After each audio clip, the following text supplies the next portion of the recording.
Attention, attention, la pandémie de Covid-19 n'est pas encore terminée. Le virus circule toujours. Des morts et des cas graves sont régulièrement enregistrés. Que faire pour ne pas contracter le virus? Il faut respecter les gestes barrières, c'est-à-dire porter systématiquement le masque en tout lieu public et dans toutes les situations à risque. Éviter les regroupements. Observer la distance de sécurité d'1 mètre au moins entre individus. Se laver fréquemment les mains à l'eau et au savon ou les désinfecter avec du gel hydroalcoolique.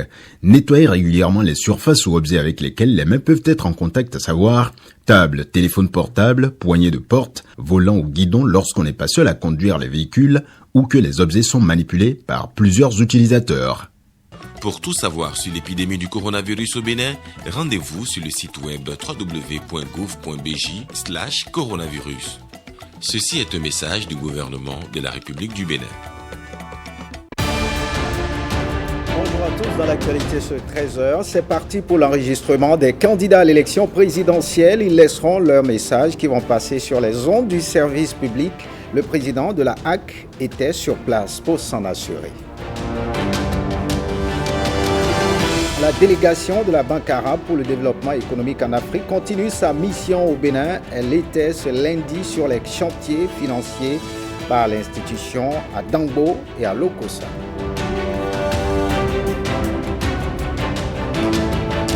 Et puis un sport qui se développe peu à peu au Bénin. La 6e édition du championnat béninois de combat a eu lieu le week-end écoulé. Le récit d'une soirée de coups de poing dans ce 13h.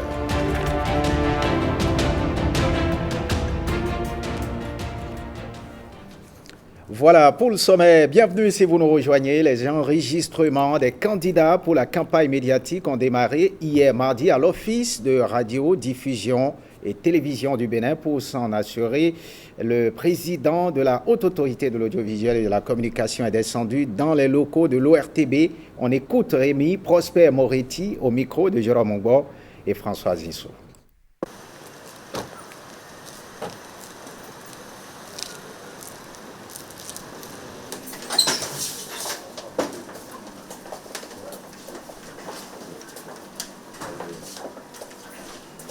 Ce matin, nous avons eu l'honneur d'être reçus par l'ORTB, par le directeur et son équipe.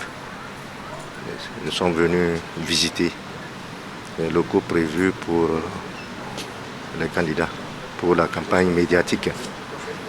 Et comme vous le savez, tout le grand travail se fera ici. Et c'est pour ça que nous sommes venus. Et après notre visite, on ne s'en doutait pas. Nous savons que l'ORTB est une grande maison. L'ORTB a une équipe efficace. Donc nous avons vu les locaux et nous sommes satisfaits.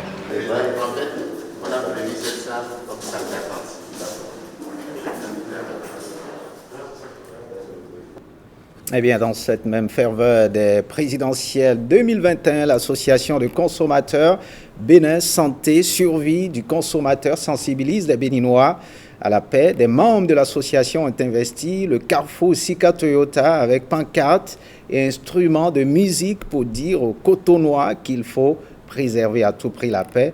Justin Poguet et Bernard Diawé.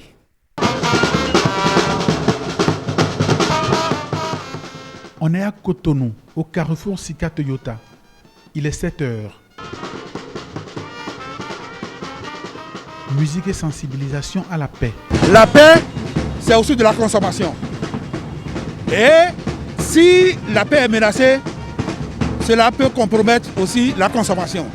C'est en cela, nous, organisations de consommateurs, en même temps organisations de la société civile, nous avions estimé que nous avons notre rôle à jouer en ce moment-ci, puisque la paix, ce n'est pas l'affaire des politiques, ce n'est pas l'affaire des religieux, ce n'est pas l'affaire du gouvernement, mais c'est l'affaire de nous tous. De nombreux messages qui appellent à la paix et justifient sa sauvegarde dans une période où une toute petite étincelle peut mettre le feu aux poudres. Ce carrefour, parce que c'est un carrefour très stratégique. Vous savez que tous ceux qui travaillent à Cotonou, la plupart viennent de Godomain, Calabi et environ. Donc nous voulons les accueillir avec ces beaux messages de paix que vous voyez sur les pancartes. Nous avons voulu les accueillir avec cette belle mélodie-là. Vous avez vu que nos membres sont habillés en noir et en blanc. Ces couleurs ont leur signification. Le noir positif annonce l'élégance, la rigueur, la sobriété, la souplesse. Le noir négatif qui veut très souvent annoncer la tristesse, l'inconnu, nous l'avons fait remplacer par le blanc. Le blanc, vous savez que c'est une couleur du beau, une couleur du saint, une couleur d'unité, une couleur divine. Mais que vient faire un cinéaste dans un carrefour un matin, dans un groupe de fanfares qui joue des mélodies dédiées à la paix? Je suis là ce matin pour un acte citoyen. J'ai mon opinion, ma vision des choses. J'ai un candidat dans mon cœur, mais il y a un candidat en commun pour tous les enfants de ce pays, c'est la paix. Et c'est pour cette initiative de paix que je suis là ce matin, à sensibiliser, à dire que si nous sommes debout dans l'arène, en train de lutter, de faire le débat des idées, c'est parce que nous sommes d'abord vivants, parce que nous appartenons d'abord tous à une même terre qui s'appelle le Bénin. Par ce temps où nous allons vers les échéances principales, sources de tension dans notre pays, nous on a voulu marquer avec cette initiative de ce matin, cette présence sur cette place ce matin, notre opposition à la guerre, notre main tendue à tous nos compatriotes pour que nous allions dans la paix et dans la quiétude totale accomplir notre devoir citoyen le 11 avril prochain. Chacun apporte sa pierre à l'édification de la paix au Bénin, une paix durable qui va au-delà des périodes. C'est électoral. Et puis dans cette même perspective de culture de la paix, le premier secrétaire général adjoint du gouvernement, Benjamin Dako, a rencontré les chefs traditionnels et leaders religieux à Boikon et environ au cœur des échanges, la sensibilisation à la paix qui doit régner en cette période électorale. C'est l'esplanade du Palais Royal Dako Donou à Boikon qui a abrité l'événement. Cadnel Capo et Mérida Poinsoton. Les leaders religieux et têtes couronnées sont des acteurs très écoutés au sein d'une collectivité, dans une ville, dans la société. C'est conscient de cela que Benjamin Dako, premier secrétaire général adjoint du gouvernement, a tenu à les associer dans les actions à mener pour la préservation de la paix, surtout en cette période électorale. Je nous invite à nous mettre ensemble, têtes couronnées, leaders religieux, acteurs politiques de tous bords, femmes, jeunes, à œuvrer dans un seul et même creuset pour construire, préserver, développer la paix avant, pendant la campagne électorale, le jour du scrutin et toute la période post-électorale. Ne cédons jamais aux provocations, d'où qu'elles viennent. La préservation de la paix passe par le comportement des uns et des autres, ont insisté tous ceux qui se sont exprimés au cours de cette rencontre. C'est le moins que nous puissions faire, chacun de nous. Dialogue, compréhension mutuelle. Nous traversons une période où, effectivement, il est important de faire très attention à sa parole pour éviter tout dérapage et que tout cela devrait se faire dans la bonne humeur, conformément aux lois de notre pays, aux lois de la République. Les réalisations du programme d'action du gouvernement dans le département du Zou ont été revisitées à l'occasion. Des réalisations rendues possibles grâce aux différentes réformes instaurées. Ces succès éclatants enregistrés sont aussi le fruit d'une vision claire, la constitution d'une équipe choc, engagée et qui porte cette vision, la méthode et le modèle de gouvernance qui tranchent radicalement avec ceux qu'on eut par le passé. Alors, ce modèle de gouvernance particulier et très pédagogique est porteur d'espérance et de progrès pour la jeunesse et les générations futures. Il mérite de ce fait d'être largement vulgarisé et pérennisé. Cette rencontre de Boikon est placée sous les bénédictions de Sa Majesté Dako Donou Gbagbe-Mambou, premier roi de Dahomey, qui a apprécié cette initiative du premier secrétaire général adjoint du gouvernement. Sa Majesté promet d'accompagner les autorités dans toutes les actions à mener pour le développement de la commune de Boikon en particulier et du Bénin en général. Prenons à présent la direction du Septentrion. Rachidi Gbadamassi apporte son soutien au roi. Il a effectué une visite de courtoisie, signe de son attachement à la culture. Les précisions de Nestor Sella.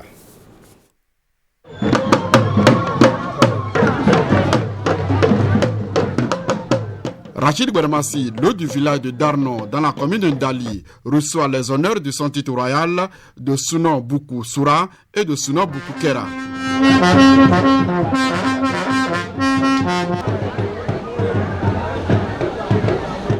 L'élu de la 8e circonscription électorale aux côtés des majestés des villages de Ganou, Marou et Darno. C'est la concrétisation de la reconnaissance de la chefferie traditionnelle par la Constitution, une initiative du président Patrice Talon. Ce n'est plus un secret. Lorsque son Excellence, le président Patrice Talon, a décidé d'introduire la chefferie traditionnelle à l'Assemblée nationale, nous, au niveau des députés, Bloc républicain, nous avons tout fait pour appuyer l'initiative de la haute autorité, son excellence Patrice Talon, qui a introduit la reconnaissance dans la constitution de la chefferie traditionnelle. Je suis venu appuyer cette couronnée et vous voyez aujourd'hui avec moi, les rois sont contents. Et dans les jours à venir, ce que nous avons fait à Sandiro, nous allons le répéter ici, si prêt à Dieu. Parce que pour moi, les rois, c'est une source de bénédiction. Et c'est ça qui justifie mon amitié, mon amour avec les rois. Donc, je viendrai ici, la plupart des palais, je vais visiter ces palais. Et je crois que, si prêt à Dieu, nous devons sortir de roi de la précarité. L'acte de solidarité manifeste de Rachid Gbadamassi réjouit plus d'un. Je salue notre président, M. Talon, l'appui aujourd'hui de ce gouvernement dans mon intronisation me rend droit au cœur et que notre élection qui va venir d'ici là, que ça se passe en paix. Ce village manque d'eau potable, d'électricité et aucun réseau GSM ne fonctionne. En attendant leur sauveur, les populations prennent la vie du bon côté avec leur hôte. Et c'est dans une liesse populaire que l'élu du peuple quitte le village de Darno. Et on voit ce bilan des réformes. Le ministre Marion Kapo expose au lycée technique de Pobet dans le département du Plateau les grandes réalisations du PAG dans le sous-secteur des enseignements secondaires, techniques et de la formation professionnelle. Cette séance intervient dans le cadre de sa tournée nationale de reddition de comptes entreprises depuis le samedi 6 mars dernier. Blaise Adanko et Bruno Rotepo.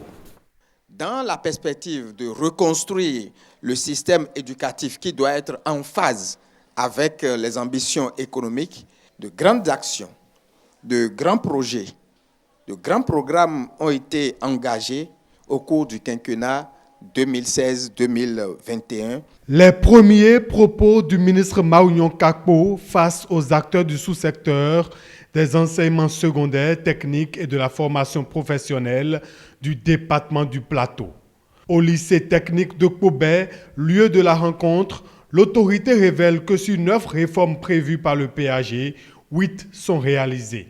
Ces réformes visent essentiellement à renforcer la gouvernance du secteur de l'éducation afin d'assurer l'amélioration du taux d'accès de nos concitoyens ou de nos élèves à une éducation de qualité. En 2016, le gouvernement a fait le constat du déséquilibre infrastructure scolaire, accroissement des apprenants. Et pour corriger cet aspect, l'Agence de construction des infrastructures du secteur de l'éducation a été créée en 2018.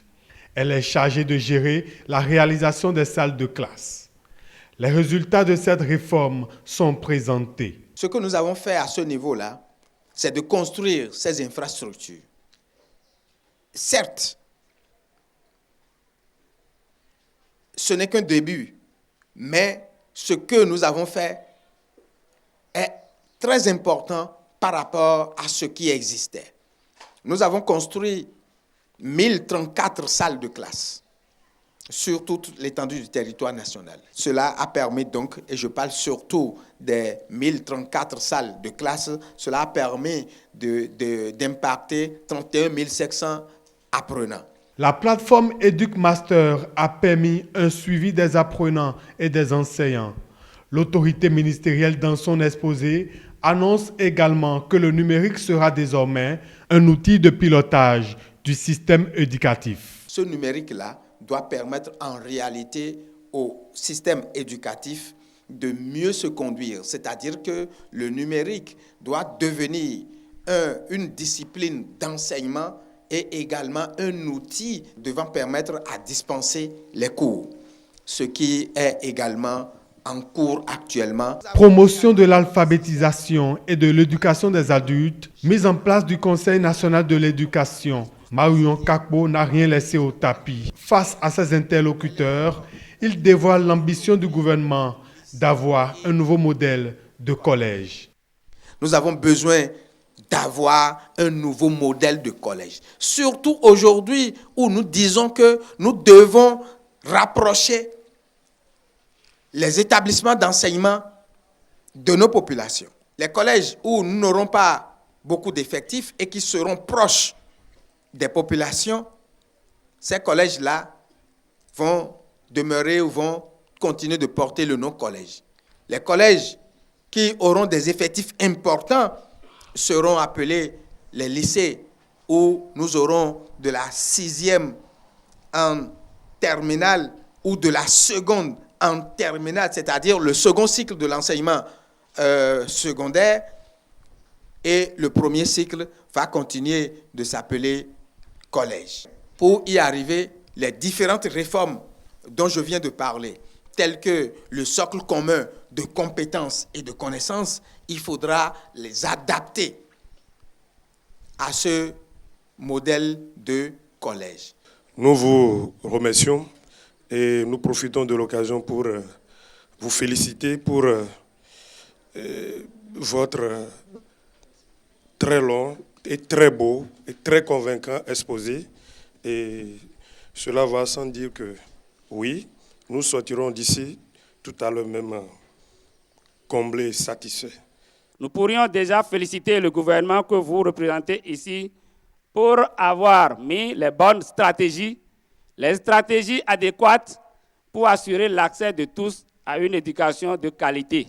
La dernière réforme en cours dans le sous-secteur, c'est l'élaboration d'une carte scolaire. Elle est actuellement en phase terminale, explique Marouyon Kakpo, dont les prochaines destinations sont le Septentrion et les collines. Eh bien, plus de concours frauduleux au Bénin. Le gouvernement a œuvré pour cela à travers des réformes. Les réformes dans le secteur du secondaire et supérieur sont évoquées dans cet élément de Robert Copin-Edor. Le gouvernement de la rupture a rompu avec les mauvaises habitudes observées par le passé dans l'organisation des concours au Bénin.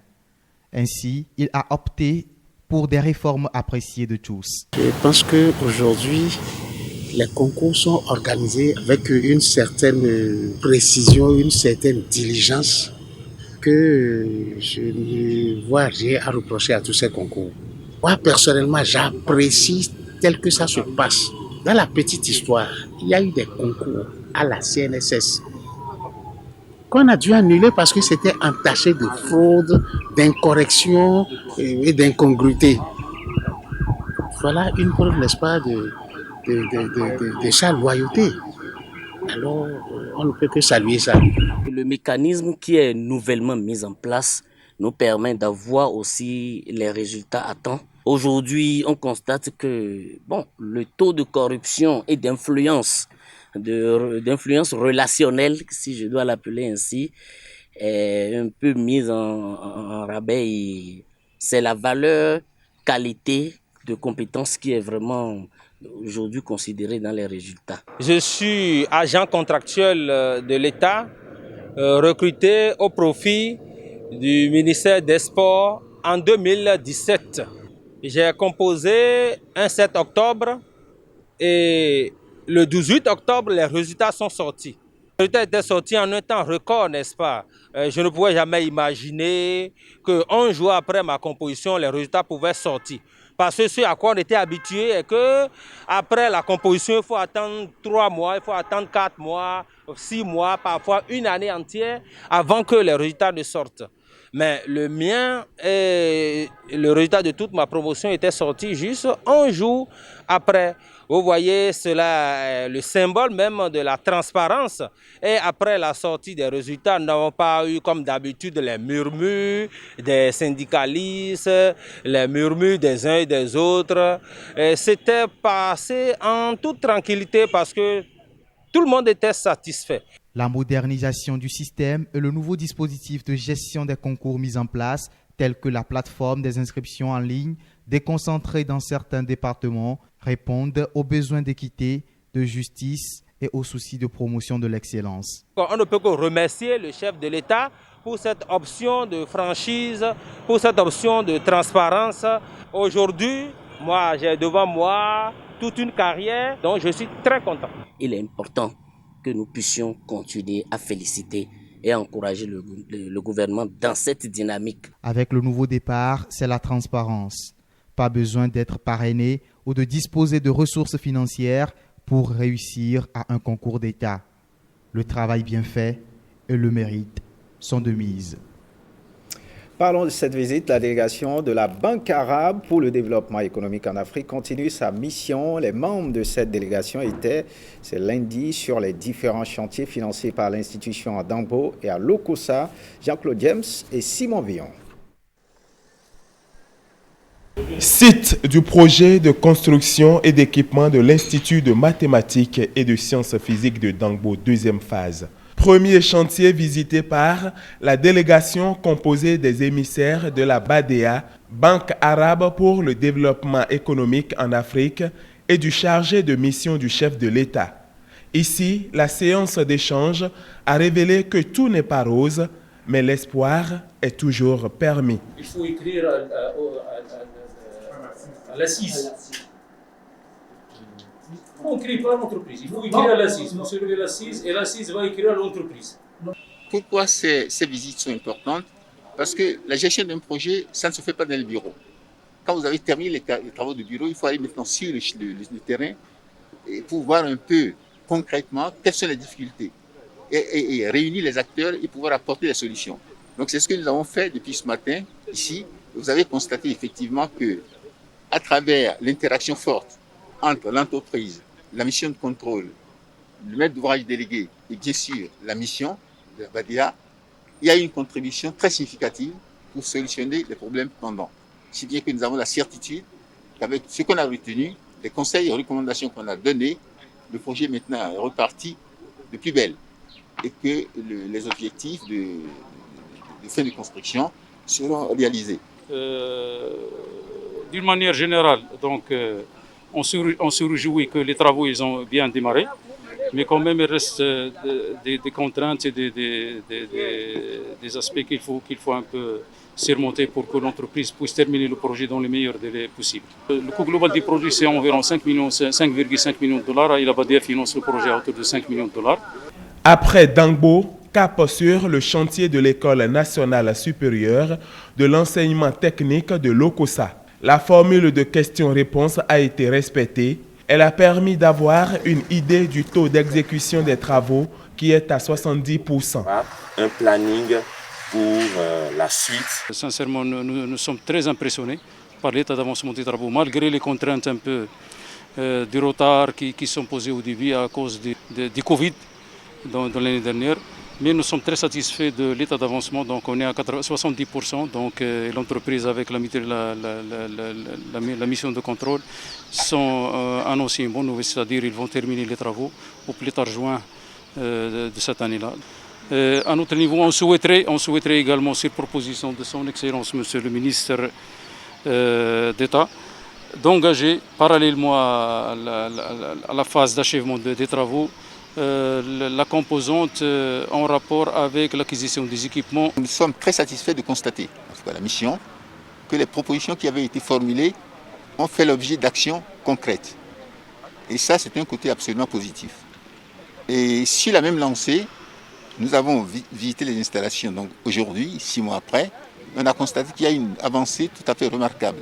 Vous voyez la beauté architecturale, par exemple, des bâtiments. Cette mission qui est arrivée de Khartoum en pleine pandémie, il faut le souligner, elle montre à l'évidence l'excellence de nos rapports avec la BADEA. Donc il nous revient dans ces conditions de faire en sorte que ce projet soit une réussite. Un projet en appelle un autre. La preuve, nous sommes dans la phase d'une extension. C'est dire du coup que les parties prenantes sont invitées à redoubler d'efforts pour que nous respections les délais et que nous puissions inaugurer cette infrastructure, cette belle infrastructure, d'ici le mois d'octobre. Je tiens encore une fois à remercier le chef de l'État pour sa vision, à remercier le directeur général de la BADEA, Dr Taha, qui vraiment porte le Bénin dans son cœur et nous accompagne sur tous les volets du programme d'action du gouvernement et toutes les priorités énoncées par le chef de l'État. Avant ce périple, la délégation a marqué un arrêt à Porto-Novo pour échanger avec les responsables des universités et de la mairie. Ceci dans le cadre du projet d'appui à l'Université nationale d'agriculture, UNA, et de l'Université nationale des sciences, technologies, ingénierie et mathématiques, UNSTIM. Un projet cofinancé par la BADEA et le gouvernement béninois. On finit à présent par le sport et on parle à présent des arts martiaux mixtes, un sport qui se développe peu à peu au Bénin. La 6e édition du championnat béninois de combat a eu lieu le week-end écoulé. Le récit d'une soirée de coups de poing avec Herman Rodrigue-Megan et Louis Koudobo. Le calme avant la tempête, la concentration avant le déferlement. Nous, on a déjà travaillé. Tu comprends, non? On a déjà travaillé. On vient seulement pour remplir les formalités. Vous-même, vous voyez ce qui se passe à l'intérieur. Oui, là, tout juste derrière la porte, se trouve l'arène octogonale de la gloire ou de l'infortune. Shérif Dramé de Revioso MMA, champion en titre, défie David Eleke de Fighter Sanctuary, 2 clubs amis et 2 mastodontes pour une seule couronne, la plus prestigieuse. Des nouvelles qui parviennent de l'intérieur, les 2 clubs se rendent coup pour coup. Pascal Akogbeto de Sanctuary triomphe dans la catégorie des moins de 65,8 kg. Son coéquipier Ishola Olatunde, lui, soulève le titre des moins de 77,1 kg. En face, Jean-Eudes Dayon et Christophe Salaga de Revioso MMA viennent à bout de leurs challengers, respectivement dans les catégories de moins de 61,2 kg et 70,3 kg. 2-2, à toi à moi, une guerre féroce, alors cet ultime combat se présente comme celui de la suprématie et du triomphe. La clameur de ses supporters spontanés parvient jusqu'aux oreilles de David comme un cantique. L'homme, défié le temps d'un combat, s'avance sur le ring avec des certitudes.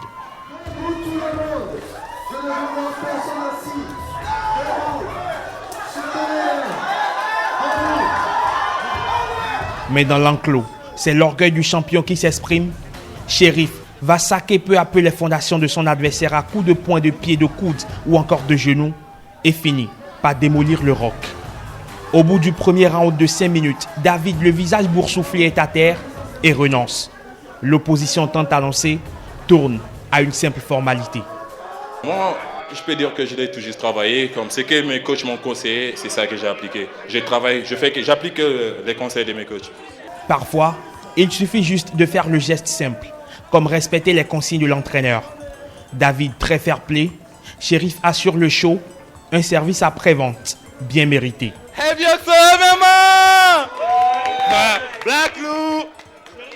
Le MMA s'enracine progressivement au Bénin.